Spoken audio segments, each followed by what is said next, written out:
वाह नील, तुमने बहुत शानदार अरेंजमेंट किया है। मैं सोच भी नहीं सकती थी कि जोधपुर में लोग तुम्हें इतना मानते हैं, तुम्हारी इतनी इज्जत करते हैं। हाँ बस ये तो बस कुछ भी नहीं है, ये तो बस एक छोटी सी झलक है। ये कहते हुए नील अपने सिर से पसीना साफ करने लगा। गौतम एकटक उसे देखकर मुस्कुरा रहा था।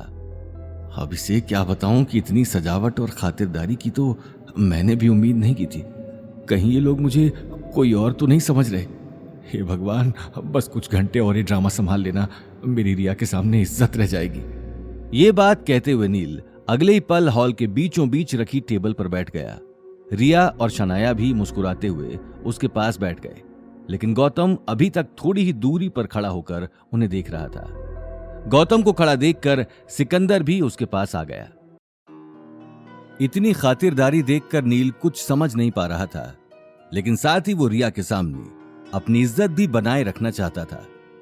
सभी लोग कुछ ही देर में बैंक्वेट हॉल के बीचों बीच रखी शानदार टेबल पर जाकर बैठ गए। उनके बैठते ही होटल के वेटर उनके आसपास लाइन लगाकर खड़े हो गए। देखते ही देखते वेटर्स ने तरह तरह के लजीज डिशेस लगाना शुरू कर दिया। कुछ ही देर में टेबल तरह तरह के खाने से लबालब भर चुकी थी। ये देखकर रिया अपनी आंखों पर यकीन नहीं कर पा रही थी। मान गए नील तुम्हें, मैं सोच भी नहीं सकती थी कि जोधपुर में मेरा इतना शानदार वेलकम होगा। हाँ, अब तुम हमारी गेस्ट हो तो मैं किसी तरह की कमी नहीं रखना चाहता था। ये बात सुनते ही गौतम तिरछी नजरों से सिकंदर को देखने लगा।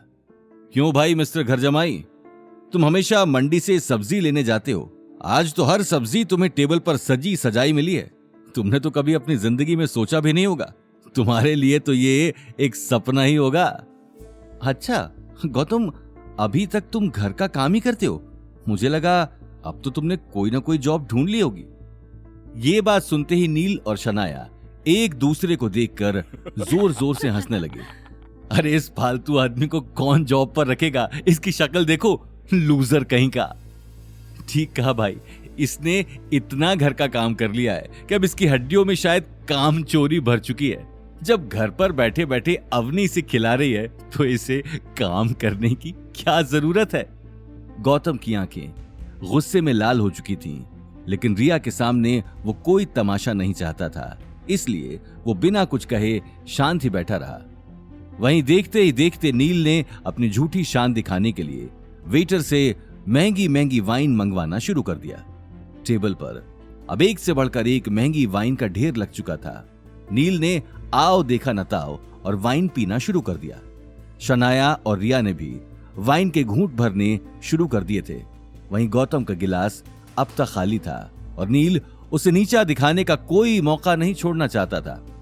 ये घर जमाई उस दिन बहुत बोल रहा था, मेरे साथ इसने दादी साकी भी बेइज्जती की थी। आज मैं इसे छोड़ने वाला नहीं। आज रिया के सामने मैं इसका वो हाल करूंगा कि ये यहां आने पर भी पछताएगा। हाँ, क्या हुआ गौतम द ग्रेट, तुम्हारा ग्लास खाली है? तुम कुछ ले नहीं रहे? ये इतनी महंगी महंगी वाइन्स तुमने अपनी जिंदगी में नहीं देखी होगी और ना ही कभी देख पाओगे। आज मौका है, पी लो जितनी पीनी है। तुम भी क्या याद रखोगे कि किस रईस से पाला पड़ा है। ये बात कहते हुए नील ने एक ग्लास भरकर गौतम के सामने रख दिया। हालांकि नील अब नशे में धुत भी हो चुका था। नहीं थैंक यू सो मच, लेकिन मैं ठीक हूं। क्या ठीक है भाई, जब कह रहे हैं तो पी क्यों नहीं लेते? वैसे भी आज तक हमारे परिवार के काम नहीं आए, और जब इतनी महंगी वाइन मिल रही है तो साहबजादे नखरे दिखा रहे हैं। ये बात सुनते ही रिया वाइन का घूंट भरकर गौतम को देखने लगी। अच्छा नील, तुम्हारी तो इतनी पहचान है, इतने बड़े बड़े लोग तुम्हें जानते हैं, तुम गौतम की कहीं जॉब क्यों नहीं लगवा देते? और कहीं नहीं तो इस होटल में सही, इस होटल में वेटर की नौकरी तो मिल ही जाएगी। हाँ क्यों नहीं, वैसे तो इस आदमी को कोई जॉब पर ना रखे, लेकिन सिर्फ मेरे कहने पर इस घर जमाई को इस होटल में जॉब मिल सकती है। लेकिन उससे पहले मेरी बस एक छोटी सी शर्त है कि इस आदमी को आज वाइन की एक बोतल खत्म करनी पड़ेगी। वाओ, वेटर्स साहब के लिए और वाइन लेकर आओ। आज सर हमारे सामने दिल खोलकर पिएंगे, क्योंकि आज इनकी नौकरी का सवाल है। Yes sir. आगे की कहानी जानने के लिए देखिए अगला एपिसोड सिर्फ पॉकेट एफएम के यूट्यूब चैनल पर और रॉयल वारिस के सारे एपिसोड्स को सुनने के लिए डिस्क्रिप्शन में दी लिंक से डाउनलोड करें पॉकेट एफएम ऐप।